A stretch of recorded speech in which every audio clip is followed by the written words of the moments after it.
Welcome to Happy Hour Conversations podcast, where we normalize hard, emotional, and raw conversations, such as grief, infertility, mental health, menopause, and all other sister friend talks, sprinkled with a lot of laughter for the soul.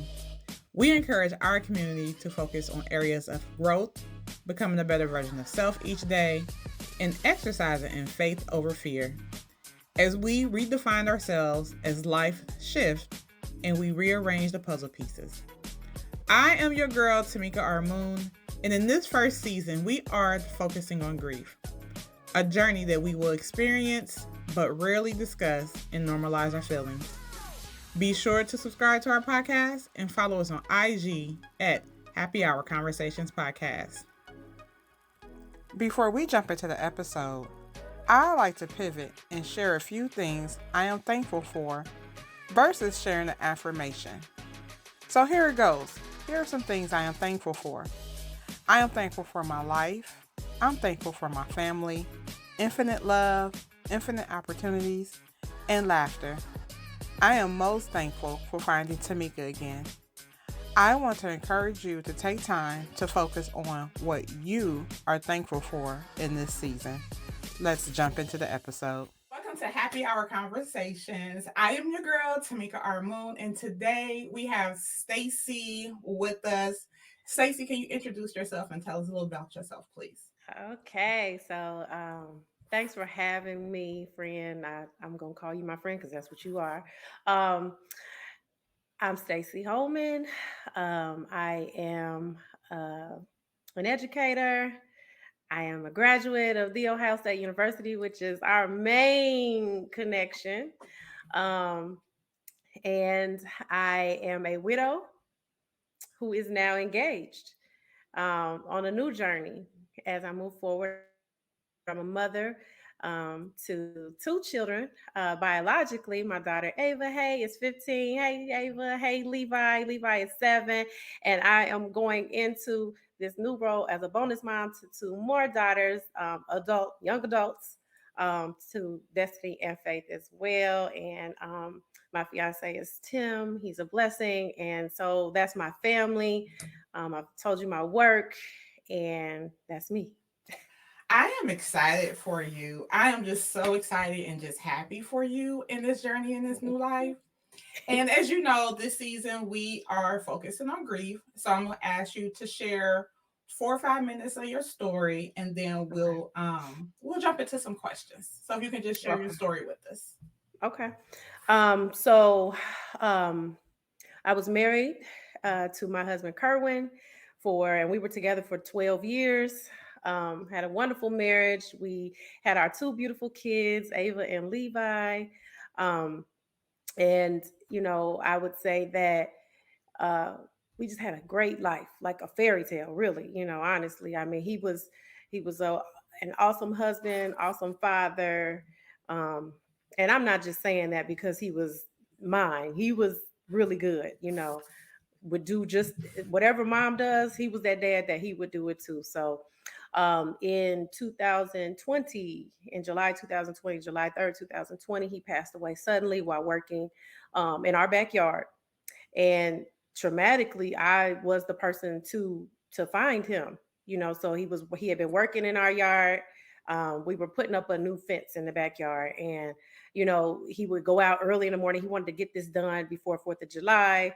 Um, and so, I would always check on him because everyone that knew him knew he was a hard worker. And he would just go and do things alone. So I'm always like, "Are you doing too much? Are you?" But that particular day when I came outside, it was too late. He was gone, and I worked on him, and until the paramedics got there. I mean, it was an entire just hell, honestly, that day. Um, and so I found myself, and at that time I was a stay-at-home mom. We had, I had worked in social services, my career in social services for many years.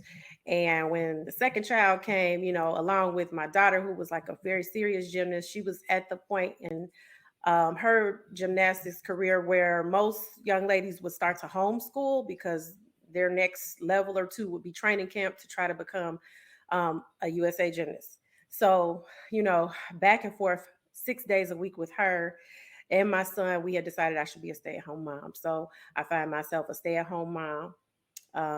And my husband just tragically passes away. My kids were young, they're still young, but they were 12 and 4. So it was a lot. It was a lot to handle. It was a lot of work in pieces, but I'll say in that moment on that day, I think that my faith is the only thing that really kept me alive, because I can understand how when people say, "Ooh, I felt like I wanted to die." I never felt like that, but on that day I didn't know what was going to happen. You lose your best friend, your soulmate, the person you've built a life with that you're comfortable in, and to suddenly see that just fall from under you, it was a lot. So I had to pivot and pray. I had to, like, as I can remember my daughter Ava, when she, is completely um crumbling, as I'm telling her what has happened to her dad. I mean, because when you're in those moments, you really don't know what's happening. You're just going through the motions. It's just a numbing feeling of loneliness, and you're just trying to focus. But I can say that my kids were such a blessing, because without them, I don't really know, how I would have turned it out in all of this. But even on that day, in that moment with my daughter, I just remember holding her tightly and just telling her, like, it's going to be okay. I know it's going to be okay, because what I do know is that God knew all of this was going to happen before it ever even happened. So I'm just grateful for my faith, really. And I'm grateful that my children, at least my daughter, my son was really a lot younger, and but my daughter really, she knew how to pray. She knew how, and even in her falling apart, we were able to pray.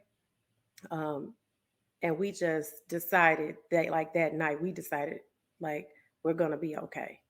And we just said, you just have to say it. Like, I found myself having to talk to me, because there was nothing else I could do, nowhere else to go. It's like Lauren London said, I remember one time, and I relate to her a lot, you know, around the same age, just, happening suddenly like that. So I always like listen to things that she says and stuff like that. But she said it's like, she compared it to being in a dark tunnel, and no one's with you, and you look forward and it's dark, it's pitch black. You look behind you, it's pitch black. It didn't matter, and this was in the height of COVID, so it didn't matter who came over. It didn't matter who came to try to. There was nothing anybody could do for me. I was in that dark tunnel, and so I just decided that, I had to be okay. So that's our story. Ooh, sister friend. Yeah, it's a That lot. that's a lot. That's a Hmm. lot. It That's a is. lot. It is. And even though you all were together for so long, that's still early in a marriage. 12 years. Absolutely. That's still 12 years. early. You're Yeah. still building. You're still Yep. building. And for us, our kids were everything. So everything we built was based on where we wanted to go with them. And, in our marriage, it was like, we were secure. I felt like, I mean, I have my husband and I, we have a wonderful relationship, a wonderful friendship. We laugh together, we have fun together, we work hard, we have a vision for our future. So yes, that was hard. It was hard. It is hard. It's still, it's no matter where you go, when you lose someone, and when it happens that type of way, and when it's such an important piece, like I say, I didn't just lose my husband. My daughter and my son, they lost their father. My siblings lost their brother, and I say myself. So he has, a sister and brother. They have, spouses. That was their brother.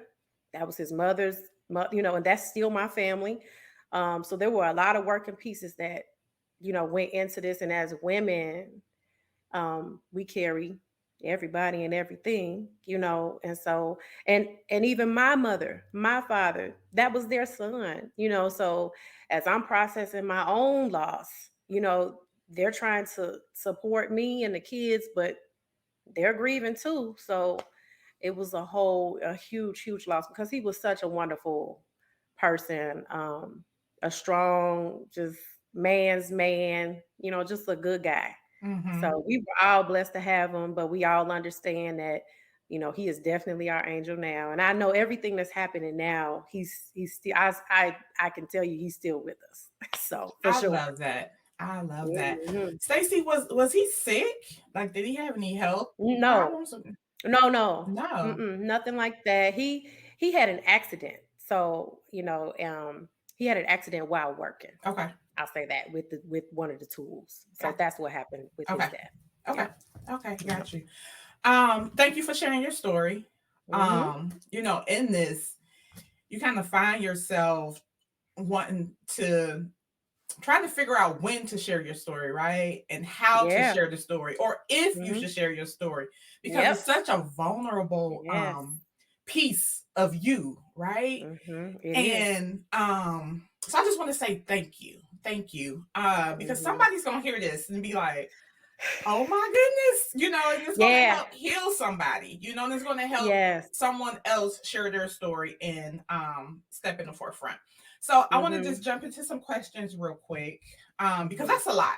So you're a Yeah. mom, 2 kids, unexpectedly lost your husband. Yep. um Yep. how did, and I know you said your faith is really a big part of this, right? Oh yeah. But how did you manage to continue to be mom, show up, right? Mm-hmm. Um, your daughter is still in sports, gymnastics, and then you have a No. little one. So she wasn't. Yep. Was she Yes, she still? was. She Yes, she was was okay. then. Yeah. Yeah. So how did you continue to show up and manage the household, your children, and still manage Stacy and all of this? So that was a learning process.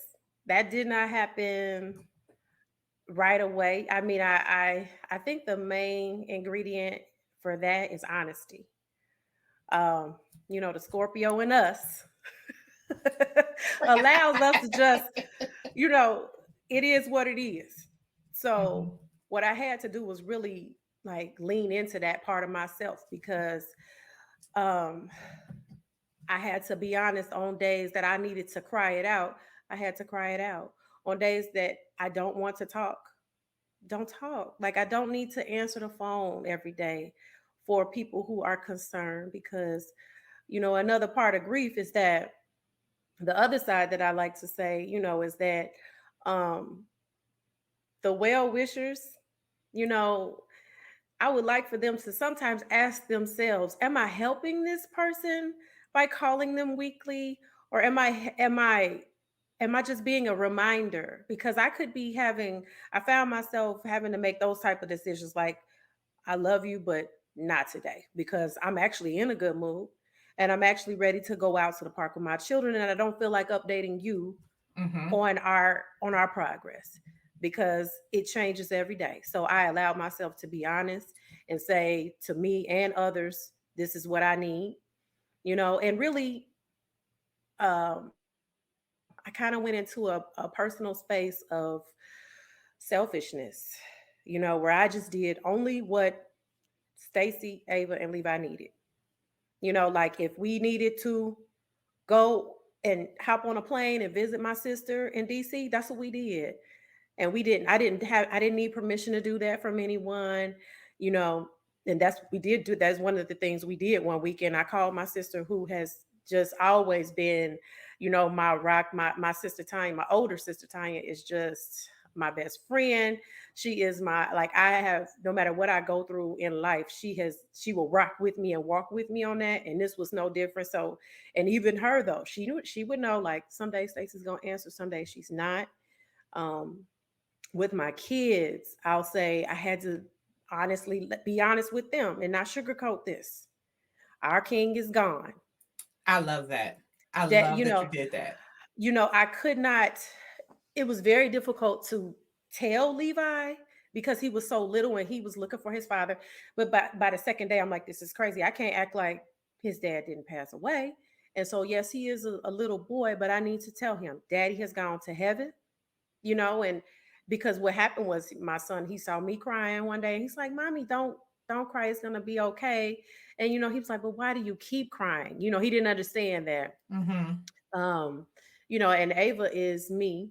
So, she is just like, she's gonna go through the motions with me. She's gonna, like be strong and everything. But at those times when we couldn't be strong, we created a space where it was okay to just be. And like I said, we had to just tell the truth. So I would tell people, don't come over my house if you don't want to hear Levi talking about his dad, because that's how he processed his grief.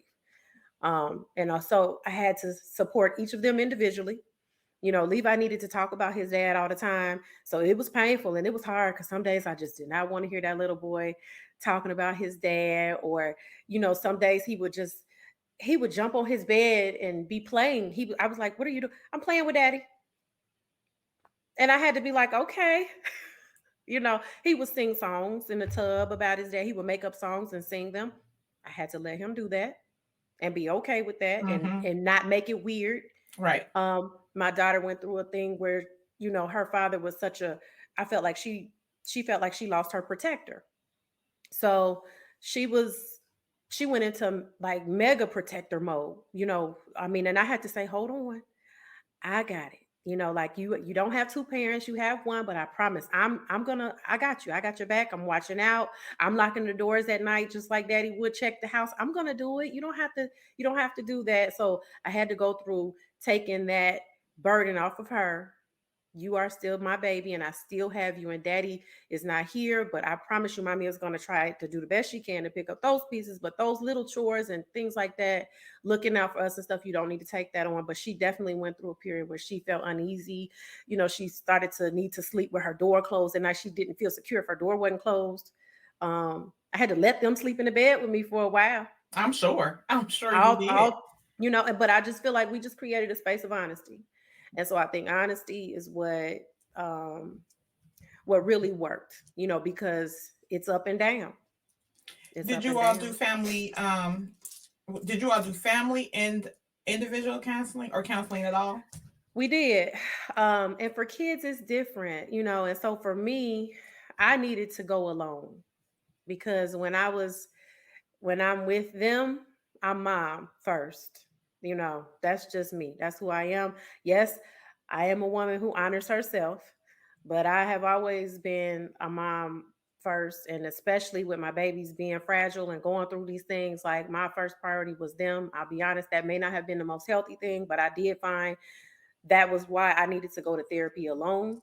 I needed to have that time to decompress and that time to be honest with me and transparent and, not be mom, just be Stacy who lost her husband. And then my kids, they both had individual sessions as well. They did some together, but really we kind of all did it separately. And what we learned through our therapy is that, you know, we can take breaks. Like my daughter needed a break sooner than anybody. She was like, "I don't feel like talking about this every week."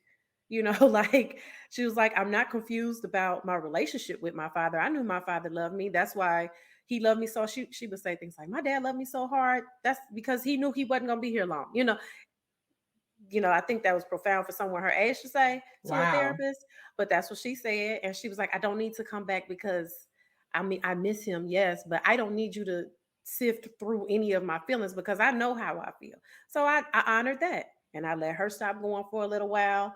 And then, but they said when she needs to come back, just come back. And I feel like, we go through things. I'm sure after another few months we may all go back. Like myself, I never stop, like I take breaks. um but I know when I need to get in there, so it's an ongoing thing for us. My Yeah, son he continues, yeah, but I think it's been great and it was helpful. I think it's important that it's important, but I love that you separated the two because I think as women, we get caught up we get caught up in not taking care of self, right? Trying to make sure everyone else is okay. And then Hmm. in your case, making sure your children is okay, right? And which that's what Right. you're supposed to do. Your mom. Hmm. But I think as women, we get caught up in not taking care of self-care, right? And so Hmm. trying to figure out how and when is separating the two because although you are Stacy, you carry many different roles. And so I it's do. knowing when to step and step out of the roles. And so for you to know and just to go ahead and say, this is what I'm doing, I just want to say, I love that. And I'm glad that you did, Thank you. because more women need to know, like, it's okay. It's Yes. okay to be like, okay, I'm going to show up for you, whether it be my Mm-hmm. kids or not, and be like, okay, I got y'all taken care of. And now I am about to do me, and whatever that looks like, right? Yes, yes. And it looks like there's a lot of different ways that that can happen. Like the first time I took a I took a trip without them, that was that was another thing that I had to try.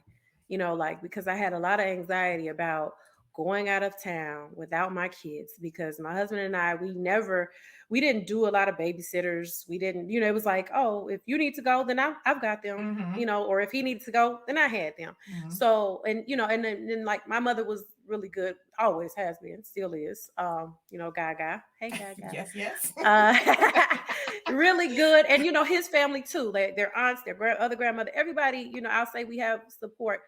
Um, but I do know that that first time I took a trip out of town without them, that was a big step for me. And for a long time I wouldn't do it. I'm like, no, I'll Mm-hmm. only travel with them or not travel at all. Or so those are things. But there are different ways. It looks different ways, and for me, it looked like trying to take that trip. um, I got back into skating. I would go skating alone, Mm-hmm. because I needed time alone to just breathe, not talk to people, not answer the phone, and just let, me be me. So skating was good exercise, and I would go skating. I started like just all type of self-care stuff, feminine stuff like my massages and steams and whatever. Whatever I could find. Okay. I started doing that because I felt like I knew I could feel it like bubbling up, like, Mm-hmm. woo, this is a lot. And it's not easy I'll say as a single parent, it's hats off to all single parents. And it's one thing to be a single parent and you're a single parent, but to have the floor drop out and become a single parent overnight when you are used to having the help, little things like packing lunch, or like who packs the lunch or who takes this one there and that one there. No, it's all you now, baby. So, those things became something. And I went back to work, within 2 months.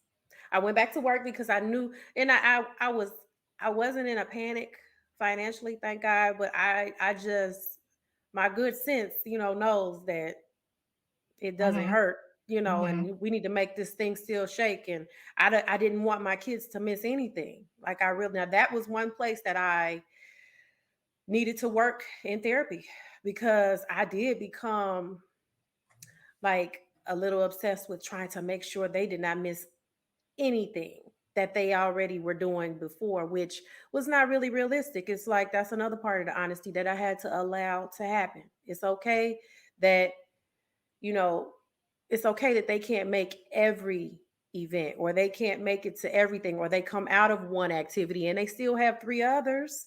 I had to allow myself that permission to breathe and say, hey, I'm one parent and I And can only do. did you Mhm. have to talk to them about not being able to participate in all of the activities that they were used to? And if so, how Um, did they take it? They were cool. They were fine with it. I will say I'm blessed with some great kids. Like understanding most stuff I didn't even have to say. Like my daughter who was the one more active because of course she was older, she was just like she started to be more cool with hanging with me. Like I like ma, it's fine. Let's just watch movies tonight. I'm tired anyway. Let's just get pizza and the three of us. And we were already close. Our Mm-hmm. family always preferred to just be just us at home. We even with dad. But after that happened, man, we just really wanted to be with each other. And it kind of just organically happened. I didn't have to really like break a lot of news or like take away a lot of things because she was like, yeah, mom, I'm good without that. um she did quit gymnastics, but that was her choice you know Okay. Because I will say, if you have any gymnastics moms or dads here, they know that thing is expensive Mm-hmm. when they get into the levels that she was at. And I'm like, man. And not only was it expensive, it was an hour away. So, we were as a family supporting that. Um, and I have to say, even like he worked at his job, he was a Ford UAW worker, and they were so supportive. I had people from his job calling her gym, just paying the bill because they knew they just believed in her so much, and that's how good of a man he was. Oh, you gonna make me cry. That family, yeah, those people, they're Wow. still good to us. They still support us in ways, and they don't fall off, and they still call me and check up, and they want to see pictures, and I'm forever grateful for them too. um yeah, and I mean that really says a lot about who Kerwin was, the way that people just wanted to. But she did quit gymnastics and financially that was okay with me.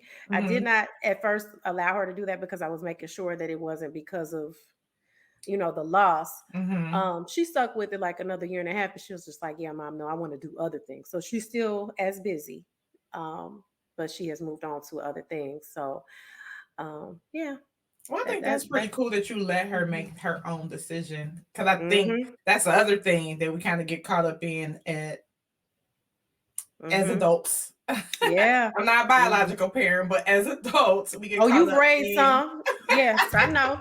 That's right. No, you're right, and you do, and especially when you invest so much. Mm-hmm. For me, I'm like, man, we invested so many years. She had been doing that since she was little, Mm-hmm. and she was good. She was good, and she could go places, and her coaches begged me not to. And we wrote it out an extra like year and a half.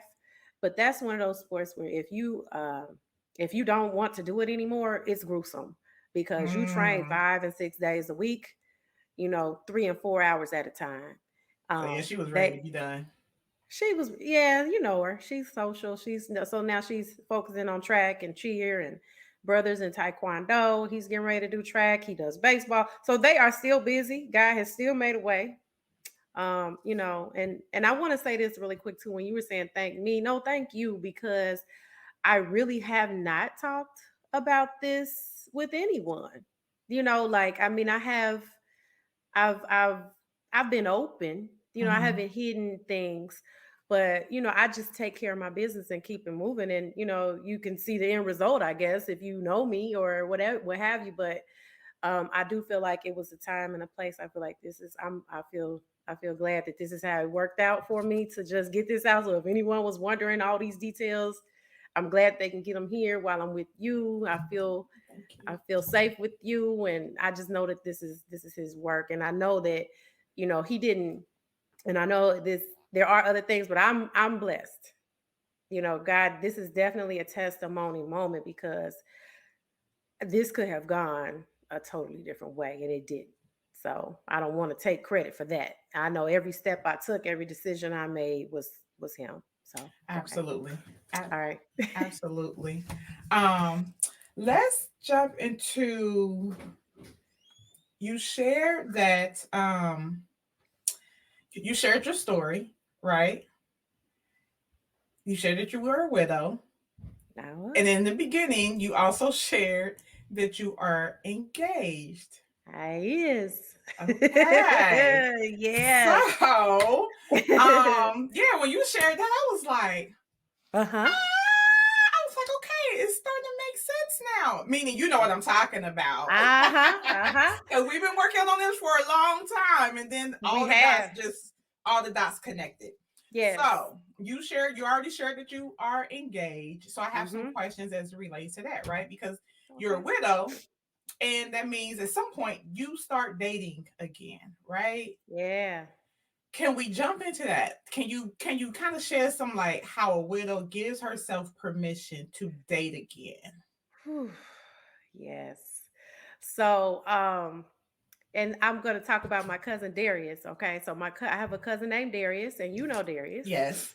all from the city, all from Dayton, Ohio, family. So my cousin Darius lost his wife the same year as I did, the same year Yes. as I lost my husband. Right. Yep. Um, and Darius and I, he's my real cousin. So we have grown up in this life together. He was left raising three children, his daughter and two sons, and my son and my daughter. And he is my cousin that I can always talk to about like stuff like that. And he went to college with us too. So Mm-hmm. I'll tell you, you know, uh men don't wait.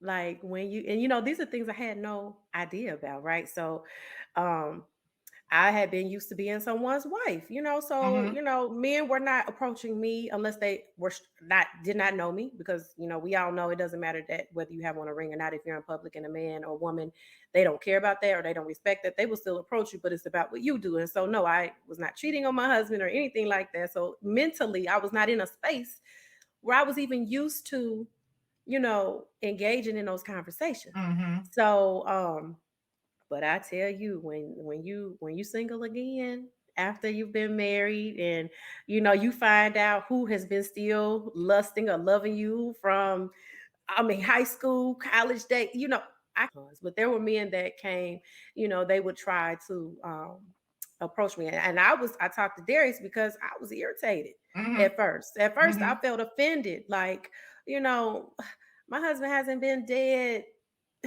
4 months, Now dare and you. you Right. and here you come, like, oh, just checking on you and the kids. Well, we are fine. I was irritated, right?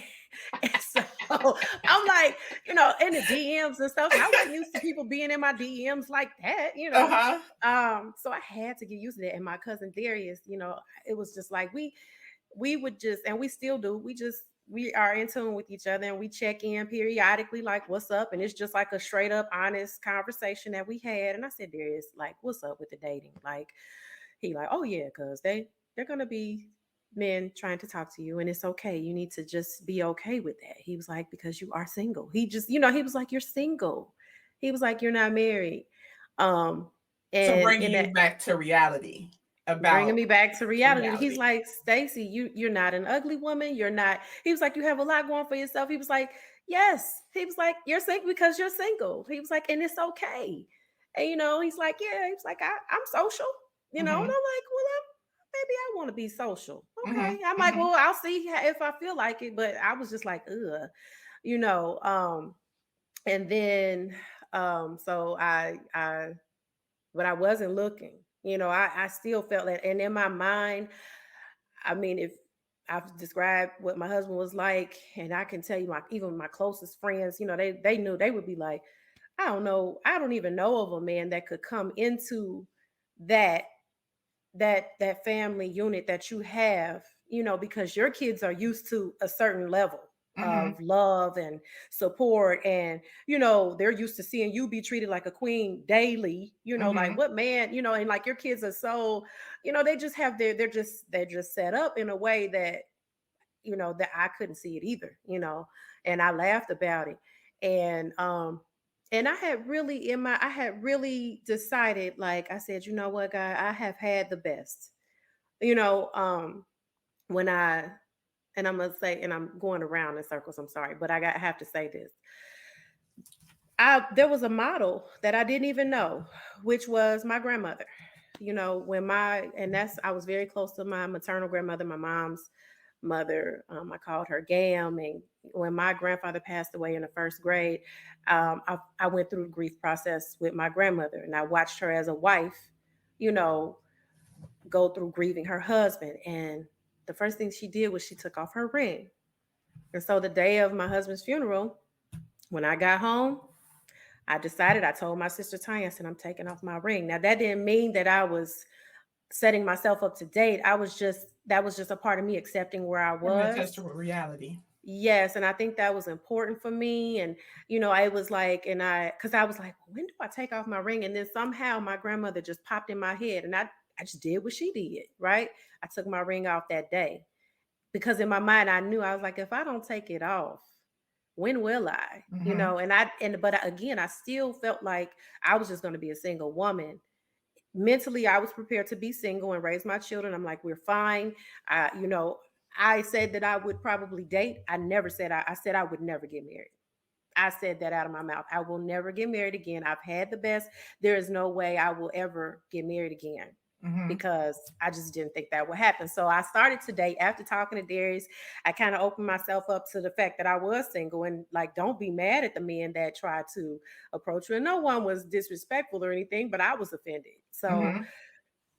um, still not looking, but boy, I tell you, when he has a plan for your life, it's just you can't deny it, you know. So that was the situation with my fiance Tim and I. You know, we literally were just working out together, and we had known each other before. Um, and he's just a very nice man, you know, and we would work out. And he suggested that I work out more. He said, you know, you should work out more. We would see each other at the gym. That's how this Mm-hmm. happened. We would see Okay. each other at the gym, and he was just like, yeah. He was like, it's good that you're here. I know this has to be good for you. You know, he would never say anything about how you doing, how is it going with the grieving, or nothing like that. You know, just this is good for you. You know, when I go through things, it's good for me to work out. And so we kept working out, and we just worked on out to being here. But I just and even in that, so it was slow though. It was a slow process, you know, and I again the honesty thing had to kick in. Where I was like, okay, I was I didn't know how to tell my kids at first, you know, Mm-hmm. and I'm very close. Like my daughter is, you know, like I say, she's me. She's not my best friend because I'm mom, but Mm-hmm. this situation and going through that together made us extremely close, a lot closer. I didn't think we could get any closer, but we definitely are closer. And I feel like that's because I've been transparent and she's seen me go through the stages. And I noticed that like she would start to say things like, Mom, where did, you know, she would try to encourage me to wear things and, you know, like, oh, well, you don't have to have your jeans that big anymore, Mom. You could wear, you know, stuff like that because I was kind of like shielding myself because I was just like, I'm single. But I did eventually, I took my time and I did what felt good. If it didn't feel good, I didn't do it. Um, I did not have him visit my house right Mm-hmm. away. So that was something that was like a big thing for me because I'm like, no man coming in my house, you know, Mm-hmm. but we can, Mm-hmm. you know, like and so it kind of started slow. And he was very respectful of where I was because neither of us came into this friendship because I feel like we developed a friendship first. Important. We became friends and we would just talk, you know, like, hey, what's up? You working out? Okay, I'm working out too, you know. And then it just one day it was like, well, let's eat. Let's get something to eat. I'm hungry, you know, Mm-hmm. as friends. And then it was obvious though after a certain point, like you care about him, he cares about you, um, and so we just, you know those things Yeah. that just is what it is organically. But like I said, he was very respectful of my children and what we needed as far as when to kind of push him into visual with them. So um, I work in my yard. I plant flowers every year, and so he kind of came over and he would sit outside while I plant flowers and stuff. And my kids came outside like, "Oh hi, how are you?" And that went well. Mm-hmm. Um, and then eventually I told them mommy is gonna go on a date. And everybody was good. So there it really wasn't much to that, you know. Okay. But I still went really slow with no, we're not gonna watch movies at my house. I can visit you. You can't visit me for quite a while, you know, and to the point where the kids are like, "But where is he, mom? We know you go out. Like, where can he come? We want to see him too, you know." So and that, but we just took it slowly, and I'm just forever grateful for his patience, his understanding. I feel like it was important that he not only understood Kerwin's, you know, role in our lives, but that he respected it. And Mm-hmm. that meant a lot for me, you know, to see how he respected that. I feel like I don't know another man that would come in and do some of the things that he has done, but when it works, it just works. So I can say that him being that way and that type of man made this easier for me because, like I said, I did not expect any of this. It just took a life. It took on a life of his own, you know, because neither of us wanted to get married. He's divorced. Neither of us wanted to get married again. We told each other like, "Oh yeah, no, mm-mm. You don't have to worry about getting married or anything like that with me. We can just enjoy each other's company. You have your place, I have my place. I think that's great. But This works. and I was completely fine with that, but it gets to a point in life where it's like, you know, God wants more from you. You hit That part, that you part. know, You God realize wants like more you from really don't have control. As much as control as we think we have and we think we planning you. something, that's Mm-mm, when you realize like, oh yeah, you that don't. this wasn't my plan. This wasn't my You plan. gotta I mean, follow the will of God, God's will, and when it's His will, it's gonna happen, it's despite gonna happen. what you want to happen. It's That's period.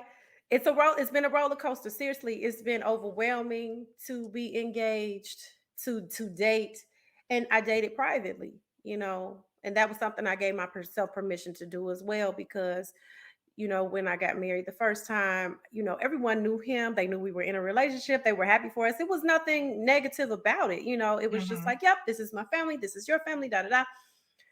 I didn't want to do that because this is another thing for widows. I would say, like, when you in the honesty piece, you have to do what feels good for you. And it doesn't always have to make sense to everyone else. Absolutely.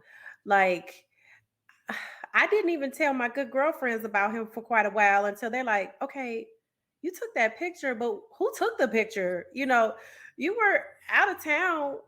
Well, who are you with, Stacy? Whose And shadow is that?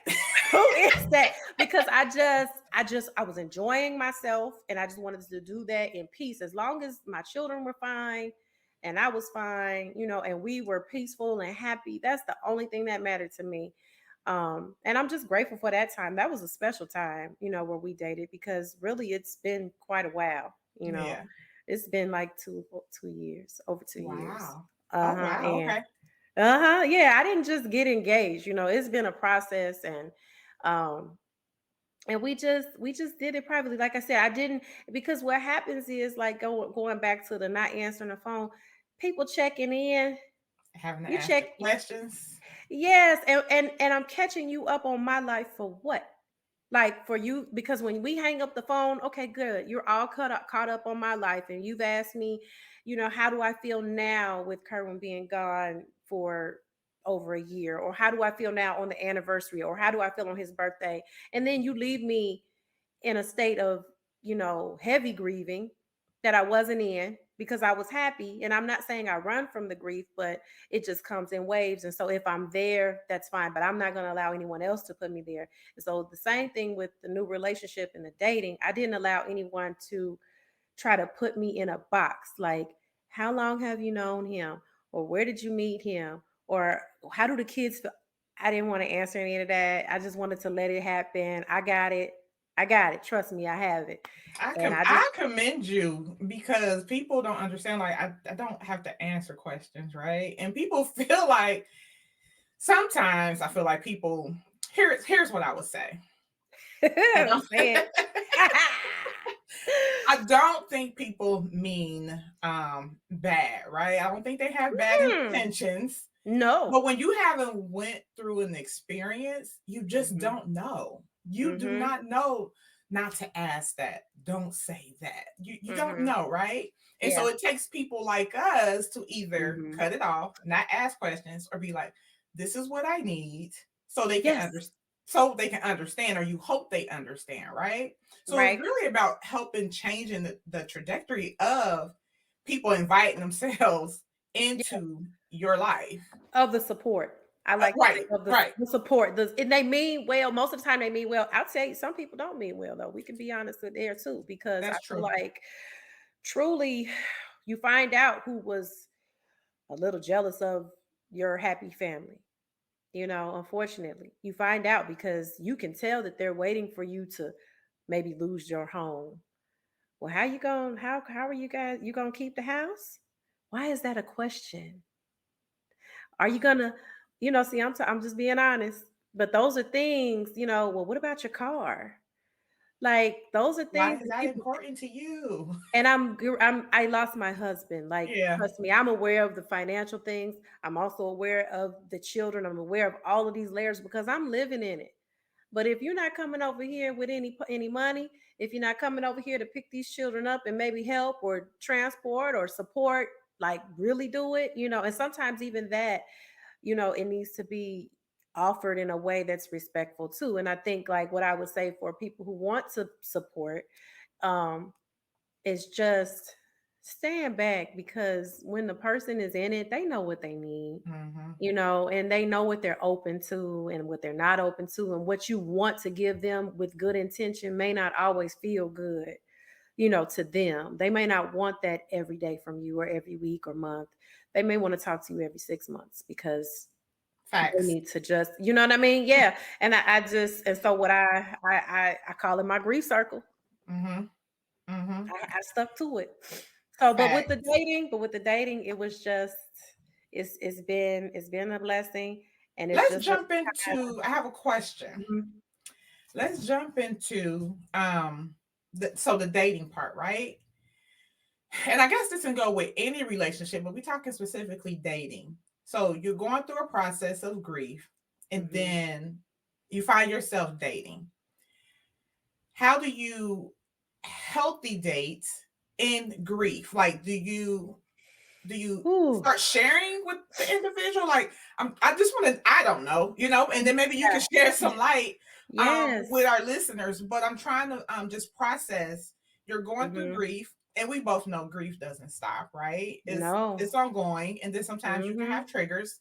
But then you're introducing yourself to dating, and then obviously you want to help have a healthy dating life. So Right. how do the two marry each other? Yes. So for me, it was um conversation, like straight up conversation. Um, I'll say that he was more like, I'm just checking in. I don't want to do too much. Let me know if you need time to not talk to me some days. You know what I Hmm. mean? Uh-huh. You know, on my daughter's birthday, my kids' birthdays have proven to be times that are most difficult for me, because that's when it really hits me most that I'm doing this without the other person that loves you as much as I do. The person that loves you, the same way that your mommy did, you know. So as you get older, it just will be, each year has been, their birthdays have been not difficult because we celebrate and we do, we keep it positive, but I feel it as a mom. And so I feel like, there was a birthday that came during our dating time, and um, he just, he said, "What do you need from me?" And I really appreciated that. Hmm. So for him to say, "What do you need from me?" And I was able to tell him, you know, I think I would like for you to come around. I didn't feel like I wanted him to push away. Um, but when you're grieving, you have to just allow it. So there was, and you can't be afraid to share it with your mate. Like I have cried over my deceased husband with my fiance.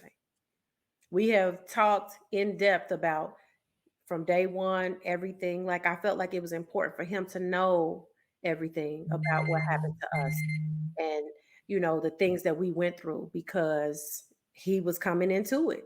So I didn't hide it. Things like my husband's tools in the garage. So if you coming over here to help me with something, yep, those are his tools. And uh yeah, you got to get in here, Yeah. and some things I don't want you to touch. So, or some things I need you to help me get rid of. Back to I that say, honesty piece. yeah, Tim has been very instrumental in helping me purge a lot of things that overwhelm you when you lose your spouse, because it's one thing to go through their clothes and stuff like that. But like my husband worked on a lot of stuff. So there was like things that I could never use again, but I just didn't want to get into it and touch it. But he ended up being someone that would help me through that. So I don't know. I just really lucked out with this one because I was able to grieve and be honest. Like I said, I told the story from top to bottom. If there was something that happened that I needed to talk about, I just talked about it, and triggers like my son still talking about his dad. we still allow that. And he now just engages in the conversation. There was a picture and he's like, yeah, do you know my dad? Tim's like, well, no, I mean, I knew your dad, but now I don't know your dad. I don't know no. And he's like, oh yeah, he's in heaven. And you just have to let those type of things happen. And so if you're gonna date a widow, I think that you have to have the tough skin to be able, because it's not for the weak, and I don't Yeah. think that it's healthy to try to mask it.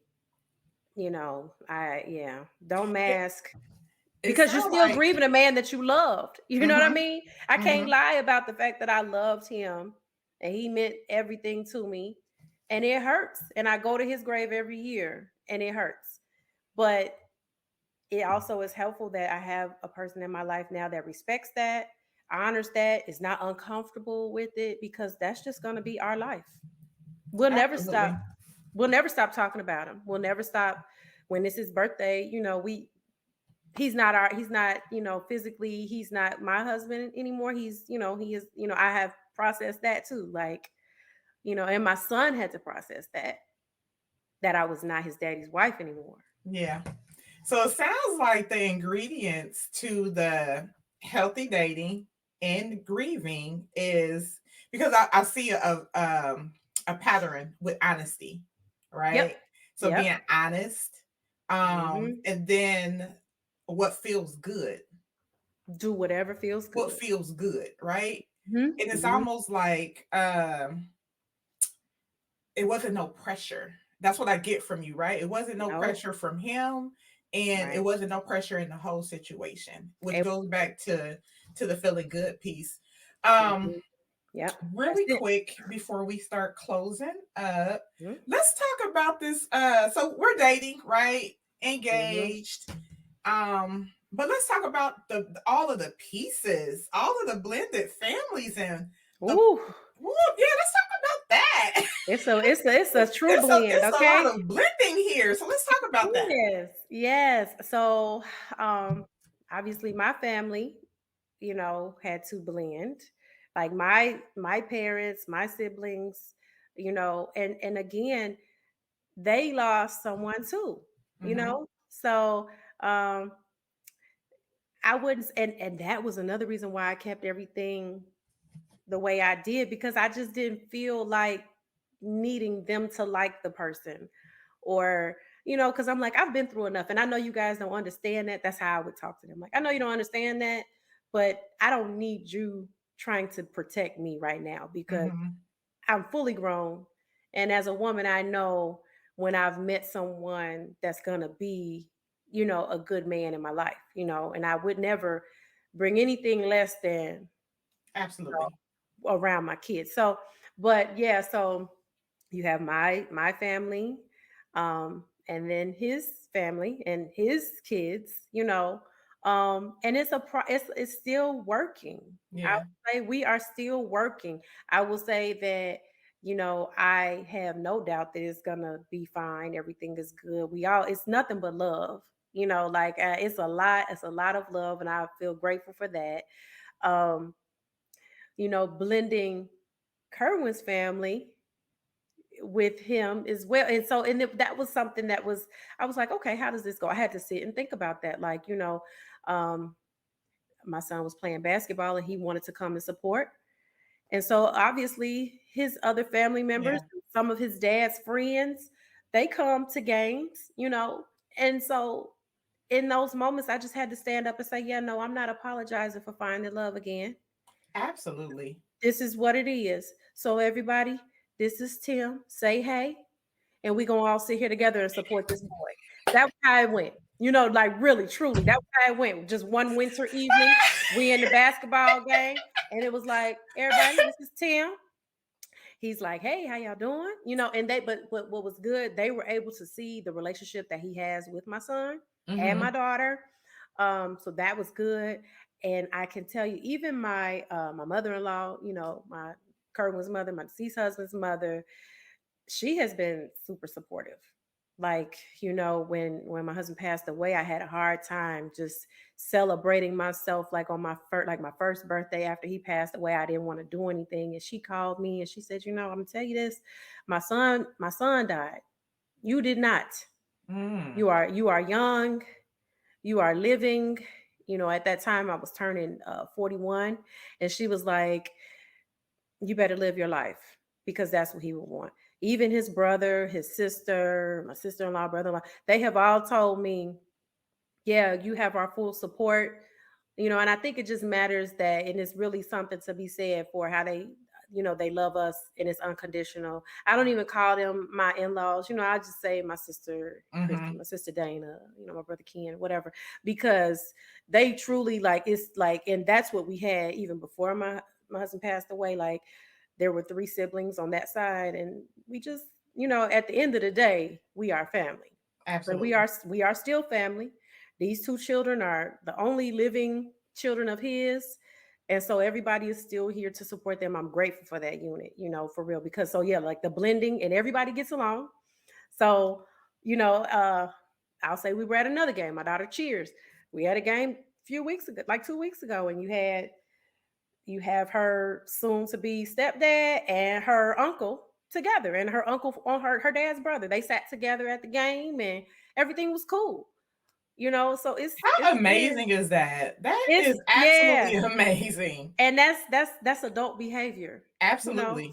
because there's no reason for you to, for anyone to have, because my kids and I have been through it, you know, and I feel like we got out the mud, we climbed, and we fought for our peace, and I know I fought for them and myself, just to be happy. Just, you have to commit to, like, I just know that I'm supposed to be happy. I know that I'm not Absolutely. supposed to be depressed and down, and, keep myself, under a rock. No, I'm a woman. I still feel the things that a woman feels. So yes, I can have a man, and Absolutely. everybody's going to be all right. And they Absolutely. are. They are. So, and I just, again, the honesty, allowing myself permission to date, but I won't lie. It was not, I had a few feelings when it was time to introduce him to that family, but I'm serious. There has not been, everybody over there is just like, what, and it's weird. Now, this is what's funny. My deceased husband's family, like his mom and everything, she's like, welcome to the family, Tim. So he's like, did she say welcome to the family? I'm like, yeah, she did, because you're in that family too. That's Mm-hmm. it's all one. It's It's full all one. circle. It's It's full full circle. It's circle, a and here's the family different too. type of blend, right? Because normally when you're It talking is. about blending, you're normally talking Mm-hmm. about blending like just both families, right? But now you're introducing another family, right? Mm-hmm. And I love how everything is unfolding because what you said is I fought for my happiness and Yeah. peace. Yes. And Yes. that It's fight and that self-work, and daily. you had two additional people, right, that you fighting for Right. and having to do self-work for. So Yep. Yep. it's Yep. it's it's a lot.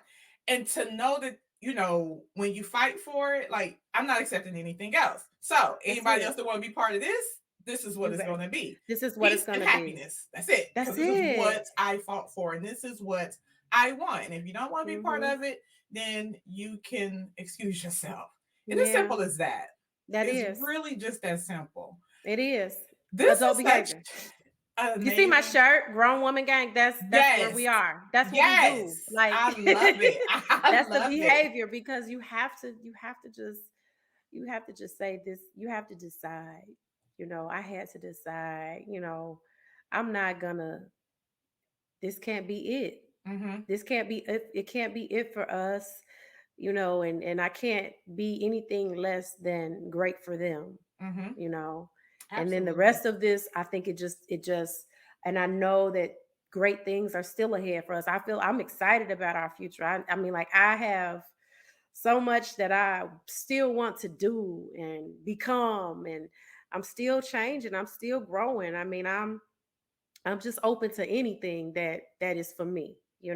so Yeah. but yeah, and this happiness, though, I'm not apologizing for it. I'm happy and I'm in it.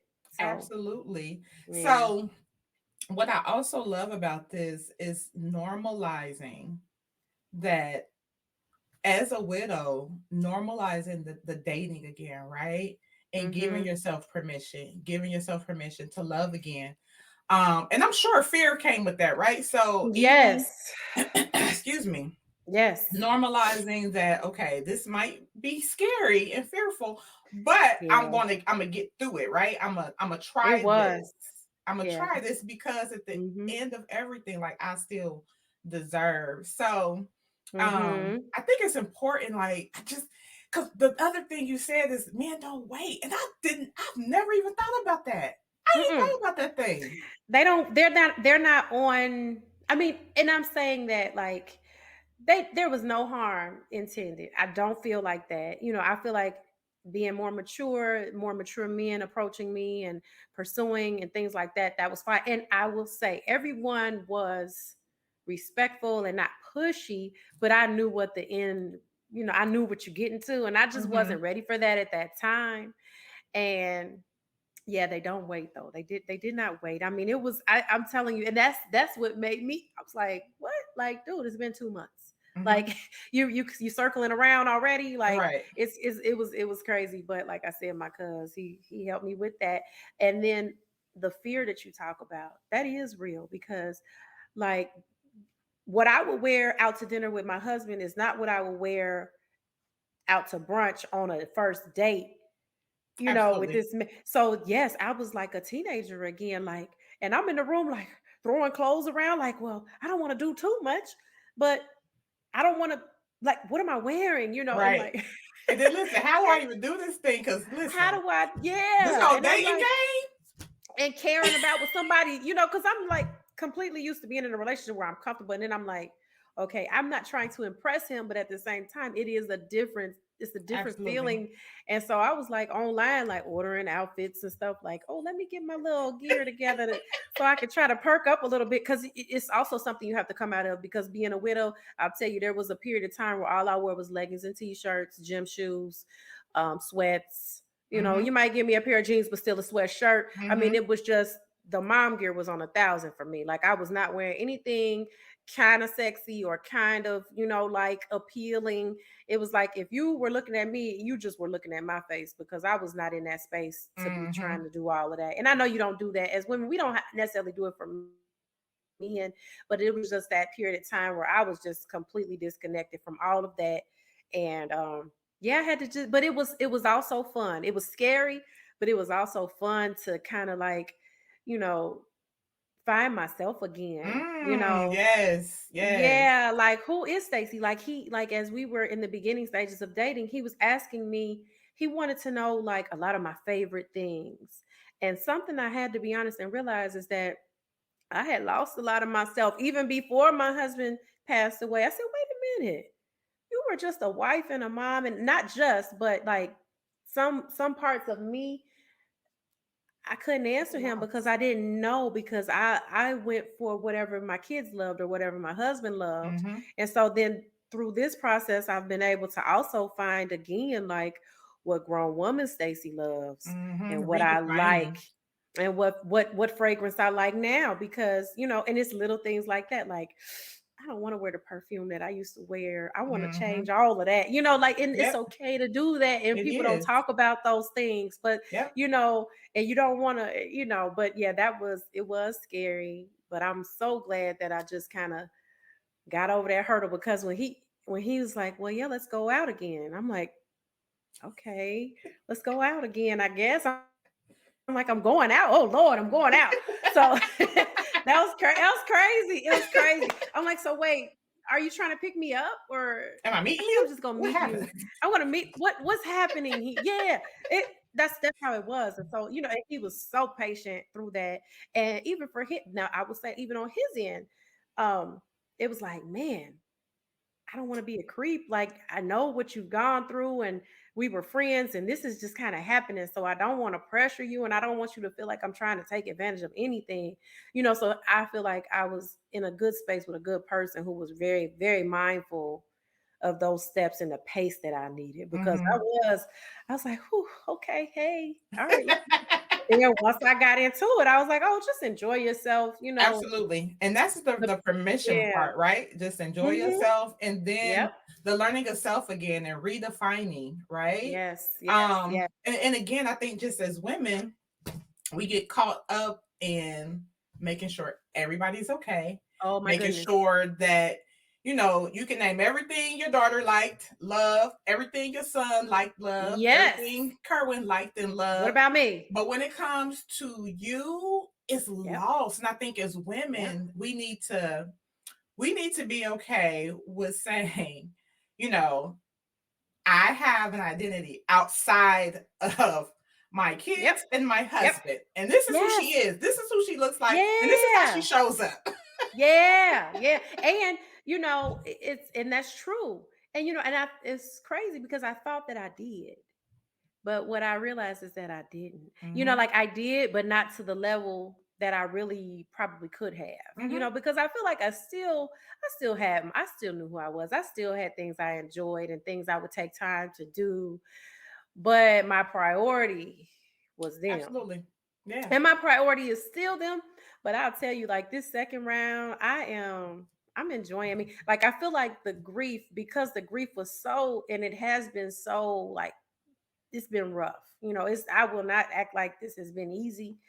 I definitely don't look like anything I've been through, and I'm not a person above saying like, yes, I sat on my bathroom floor and cried. Just just I would get in the shower just to cry Mm-hmm. in peace, because I was like having breakdowns daily inside as I'm trying to push these people up. So when you go through stuff like that and you get into a new career because this what fits your kids schedules, and you make those sacrifices as a single mom. When you get to this point, I say go for it. Mm-hmm. And I'm going because, and I'm not apologizing for it because I know that it didn't have to be this way, but I'm so glad it is. And I have this, I just haven't been this happy, and I can't tell you when. And Like, that part, when yeah, you just, again, when you just get through the self work of it, and then you just be yeah. like, oh, I like how this feel, right? Like this Mm-hmm. happiness part, and it's just like, Mm-hmm. wow, it's Mm-hmm. a different happiness. It's like I don't know, a Mm-hmm. 2.0, 3.0 or something, It's where it's like it's different. different. It's It just just different. And I think my kids respect that. Mm-hmm. That's what makes our families so happy and blend the family that's blending, like, like his parents. I'll tell you, we are from Ohio, his parents in Minnesota, Oh. and right, exactly. So that's a totally different culture, a totally different background. But I mean his siblings, they all come from that way. Um and then you have my Chicago people. That's a real bunch Mm-hmm. right Mm-hmm. there. And so it's but at the end of it all, I feel like everyone can look at him, they can look at me and see our happiness. And when you are around us, I feel like it's infectious because I really have found, and he has found, well, he found a wife.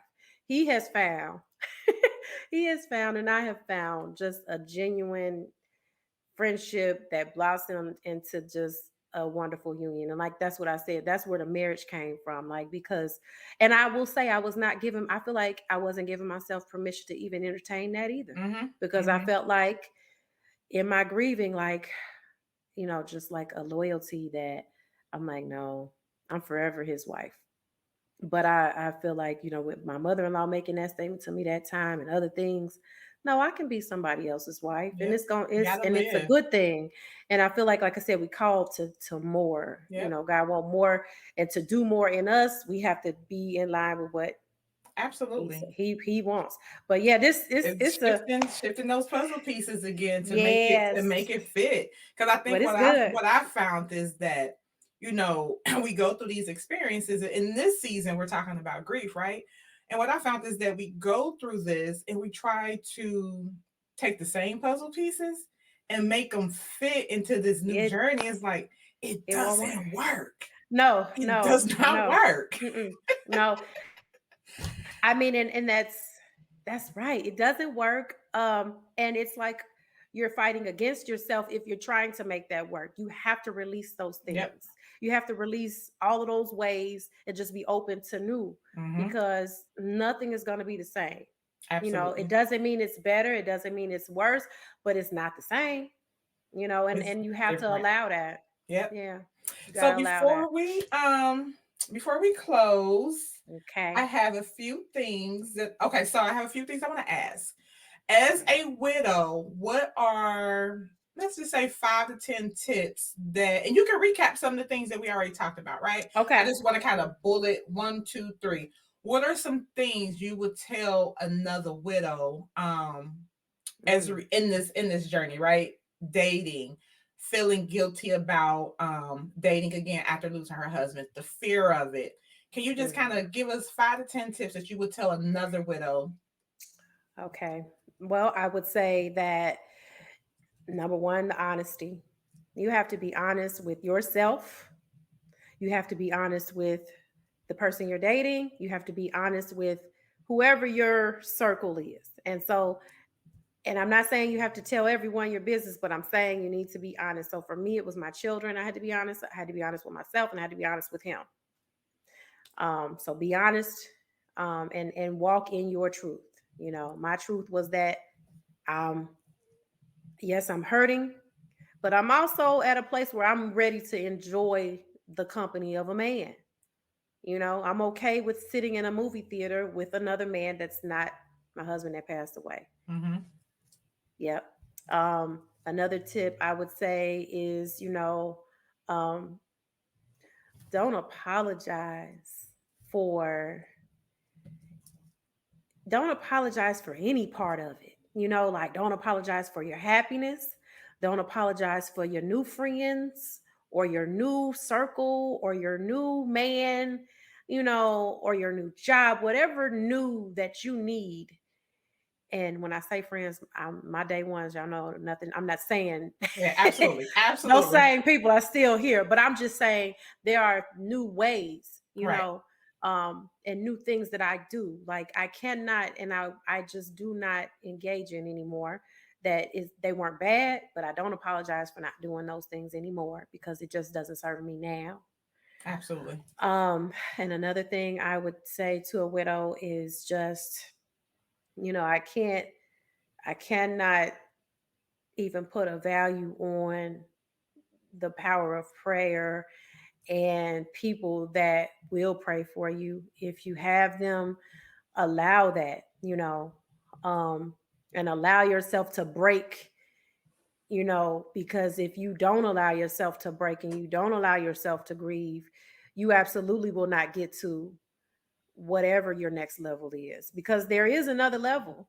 you Mm-hmm. know when you lose them, you feel like you can't see that level, and you're not sure, and it's a lot of things that can put anything, that it puts everything into you, that is the opposite of positivity. If I don't know if that makes sense, but Mm-hmm. like, just know that faith, and I know people have different feelings about that, but for me, prayer is all that got me through.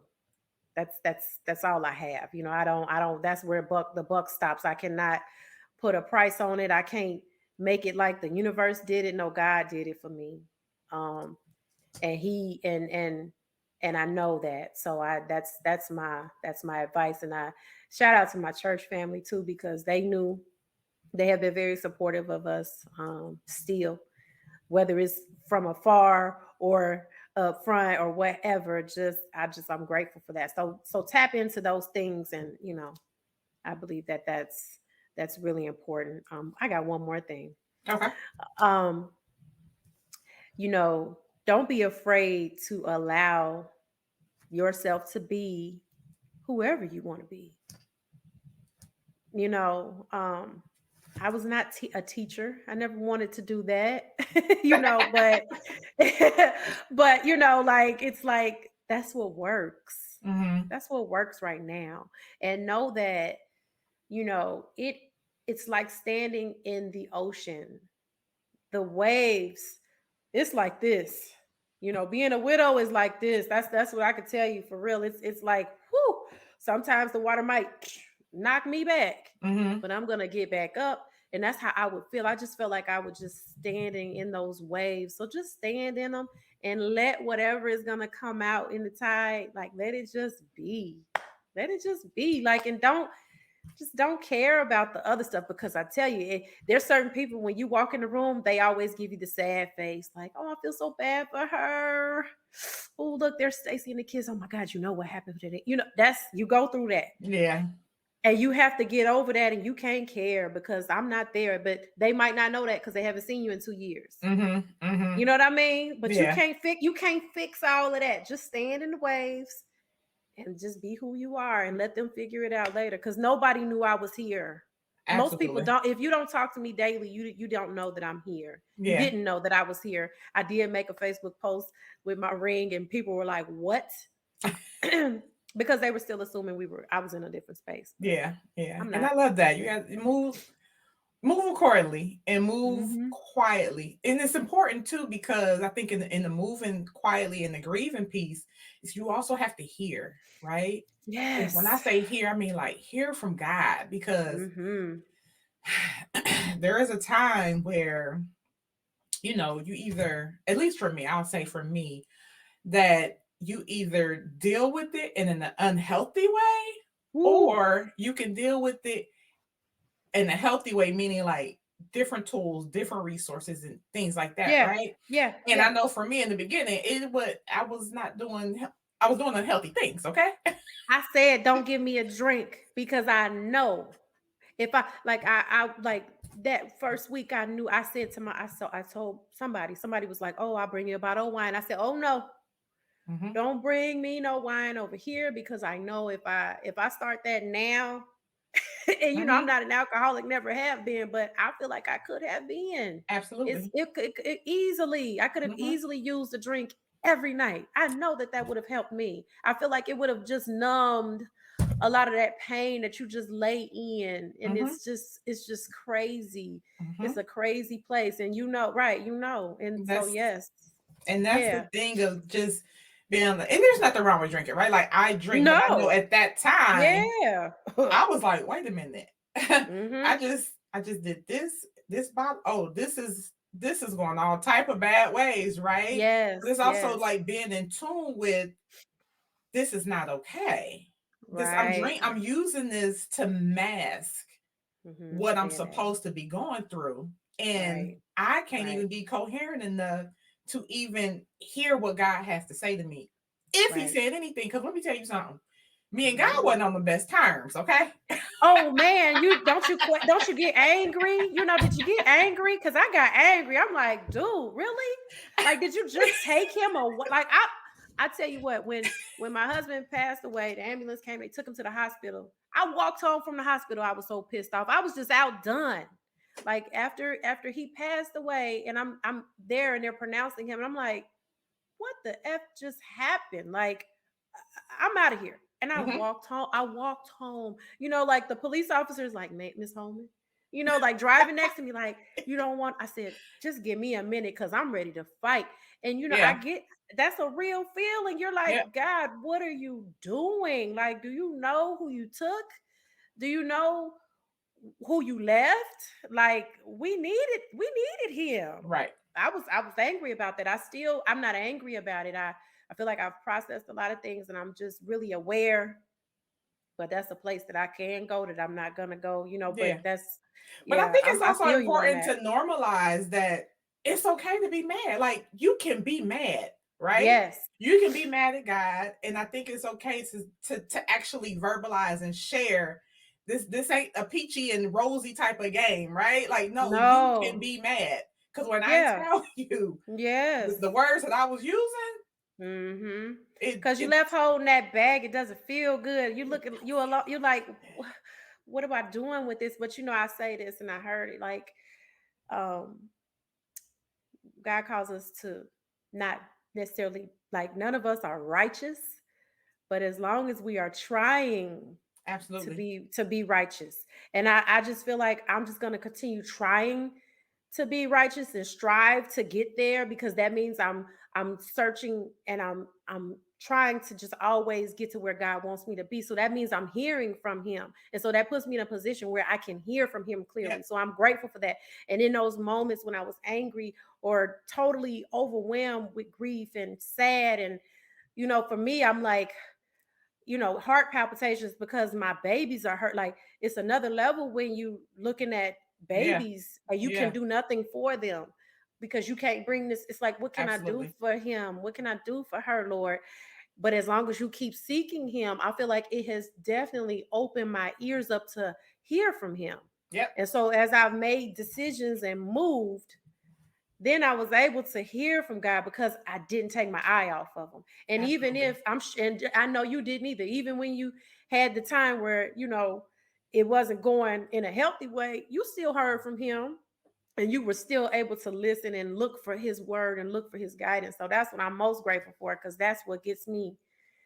That's what's got me. I can go on and on with that because I just, yeah, I can yeah. too. I remember saying, and and this is where we at now, right? Because I can remember saying, like, okay, if you get me through this, if you get me through it, Yes. Yes.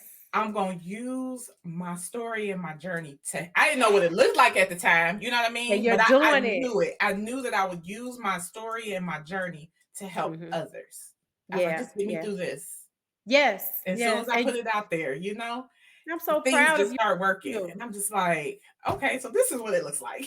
So This is amazing that you're doing it, and you pushing me to do it. See, like, not only are you doing it, but tonight you have pushed me to do it because I know that just being his child, that my testimony is what he wants, mhm, and this is the first time I've ever shared some of these things publicly, because I'm just not that type of person. right, Like, I'm not that woman. Like, I get it done. And right. you look up and it's done. Mhm. I'm like, it's not gonna be, no, you're not involved in my grief process. No, you're not involved, and I'm just gonna get it done. We went through it. But I'm really grateful for you providing this space and having me here, because it has pushed me to do what, like you said, it's for a purpose. This testimony tonight, me sharing what I've gone through, is definitely for a reason. And it's that, and I know God wanted that testimony out of me. It's just sharing it, and just, all of that has been amazing. So thank you. So there were some terms that you have coined. Do you want to share those terms? Yeah, you go. Okay, so tell me. Okay, you can tell me, and I'll tell you what it is. Go ahead. You can. Okay, so now I have to go back. Oh, okay. So the first thing was, I got it. So my Okay. grief circle was a term I've coined, because I feel like it's important for people to have a grief circle and to understand who it is, and not apologize for who is and who's not in it, because my grief circle was different than my regular Yeah. circle of friends and family and stuff like that. And so, like, for me, my grief circle was my sister, my sister Tanya, my friend Kim, who is also like a sister. Kim. Mhm. Kim, was in my grief circle. And, you know, those are my two main grief people that I could just talk with. And I'm also say Shauna, our Shauna Mhm. was in my grief circle. Now, Shauna, I wouldn't talk to as often, but she would almost know when I needed a word, or she would know when I needed to talk about something. And, when you all sent me that bracelet, it was just like, man, like, this is just, and I'm gonna say, like, you guys been having my back since I was a baby. So, I was just like, man, these people still have my back, like, and it just felt good. But your grief circle is important, because it doesn't look like what you think, and you have to be honest about that, because and I tell you, my close friends, they respected it. That Absolutely. was the beauty, like, they respected the fact that I couldn't talk on I didn't have the energy to talk, Mhm. but I might be able to sit and talk to Tanya. Well, I talk to Tanya every day of my life. That's, and Kim and I would share things with her, and she would let me, I would cry on the phone with her, or whatever it was, or whatever level we at. So my grief circle, it was different. And you notice I didn't even say my mom. Mhm. You Yeah. know what I mean? And my mother and I are extremely close. Like, my mom doesn't play, like, she's here, Mhm. um, so yeah, like, she's not playing, like, but But yeah, it did not include all of those people, but it Mm-hmm. included a certain group, and it just kind of organically happened. And those were the people that I felt I could just be most open with. And I could be open with people, but those were the people that it just happened to be with. So it just kind of took on a life of its own. And I just continued with them and they supported me. And, you know, and that was just that. So the grief circle is important. That's one of the terms I've coined. Um, and then what was my other one I said? I told you, Mika. The grief circle, my grief model. Grief model. Yep. So your grief model is, because we all learn how to grieve from somebody, whether it's, yeah, and that's Mm-hmm. important. And it's also important to know that you are someone else's grief model. Like, yes, you do go through what you go through, but somebody is always watching you. My daughter and my son watched me through this. So I'm sure that whenever grief comes their way again, they will model probably some of my behavior. Absolutely. But for me, in losing my husband, my grandmother and it's crazy because my grandmother, has been gone for some years, definitely still a huge influence in my life. I feel like I am a lot like her. But yeah, she was my, and it's amazing. I even remembered I was in the first grade when I watched my grandmother lose her husband, my grandfather. So And it was supposed to come to you like that, though. it came just That like was that. that was supposed to happen. Yeah, yeah. So those are So my yep. those are your two coined terms. Hmm. So now we're about to jump into the rapid fire growth questions, okay? All right. These are surprise questions. Yeah. Okay, I'm ready. Let's go. Let's go. All Oh boy. right. Share one of your favorite affirmations. Ooh. Um, I am enough. I am enough. I actually had that on Oh my my shirt. goodness, that's on your Mika, that's on your shirt. I promise.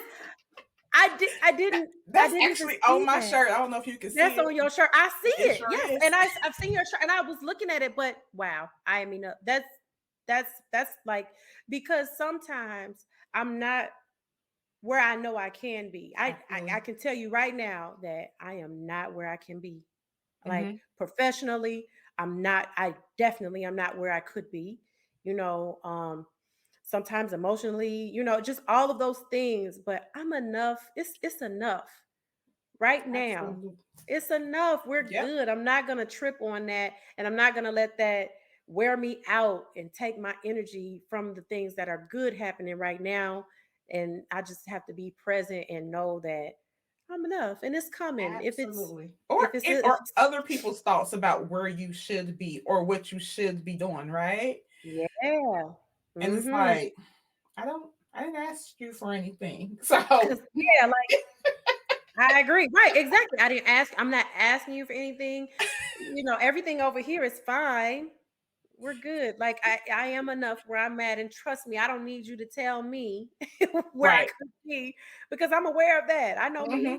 But Hmm. yeah, so I am enough, and that's what I have to, and that's not easy to so I do say that I give myself that one all I often. love that. That's crazy that's on your shirt. I know, and I saw that, but I promise that's definitely like one of my favorite affirmations. So, I love that. Okay, second. I need that shirt, me. All right, go ahead. Gotcha. Name a book or a self help tip that has helped you through this growth journey and grief. Ooh. Um well, the book that I always go back to is Purpose Driven Life. Mm, I've read that probably 3 times now. hmm. And I know a lot of people have used that, but I find something new each time. It applied, and I've read it 3 times. So first time, at New Salem in Columbus. Second time was before I had my daughter. I was new to Chicago, and it was in my bathroom, and I just read it every day, Mm-hmm. like I just kept it, and then I read it again since the passing of my husband. Okay. Yeah. And I Okay. found a new use each time, and it just kind of refreshed me. And then you said a book or self what or Well, self it could care. have been a book or a tip, self help Oh, tip. So you yeah, gave the book. I like that book. Yeah, and yeah. Mhm. All right. So, is there anything that I have not asked you? We have covered a lot. We have been on for quite some time. Is I there know. anything that I have not asked you that you want to share? Oh, uh, no, I think this is good. It's been organic. I mean, you've done a great job. I hope that I know I ramble sometimes, but I think I got through everything I needed to say, and I'm just grateful. I'm happy. I'm grateful for this, and this has been good, Meek. I Well, love it. thank you. Thank you. Thank you. I've Thank you. enjoyed this. I am glad that you said yes. And we're going to go ahead and wrap up. So before we wrap up, I am just going to invite you to share anything else that you might want to share, and then we'll close out. All right. So I'll just say this to any woman, widow, um, also for men too, that go through this losing a spouse. Just know that it is lonely. I will not sugarcoat that. It's lonely. Like I don't care if you have a family of 300. At the end of the day, it's you. Mm-hmm. At the end of the day, it's you that has to make things happen. Um, but it's important to do one thing at a time. Um, it's important to take care of yourself first, and that's not all that's difficult when the weight of life, because life is relentless when you lose someone because it does not stop. Keeps going. It keeps going. It doesn't stop for you, it doesn't. And so that can be so painful that life is continuing and you're standing here like, wait, but this just happened to me. Like, what are you doing?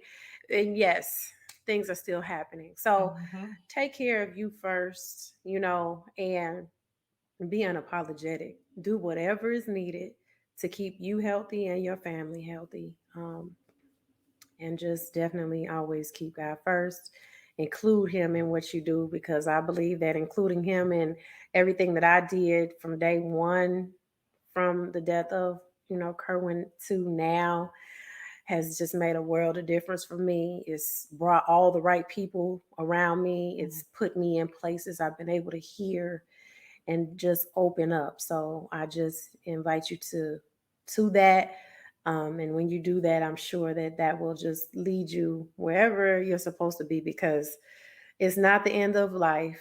You are not supposed to be unhappy, unhealthy, or sad and depressed the rest of your life. You can deal with those things and we can learn to manage those things, but that's not supposed to be where you are. So that's just what I want to say. That's the last thing I would close out with because happiness just feels great, and that's what is intended, And I just Absolutely. yeah, I'm here and I'm happy about it. So yeah. Well, I'm gonna say welcome to the family, Tim. Hey, Tim, Hey, welcome. yes, yes, So yes. that's what I want to say. Welcome to the family. So, He just walked in. well, tell me, say hello. Welcome. Hey, say hello to him. Yeah. So, all right. So, as you know, I'm your girl, Tamekia R. Moon, here at Happy Hour Conversations, closing it up, wrapping it up, and vibing with Stacy. and we are about to close. So check us out every other Wednesday, and we out of here. Peace. Thank you for joining the Happy Hour Conversations podcast, where we discuss heavy, emotional, and raw conversations sprinkled with laughter.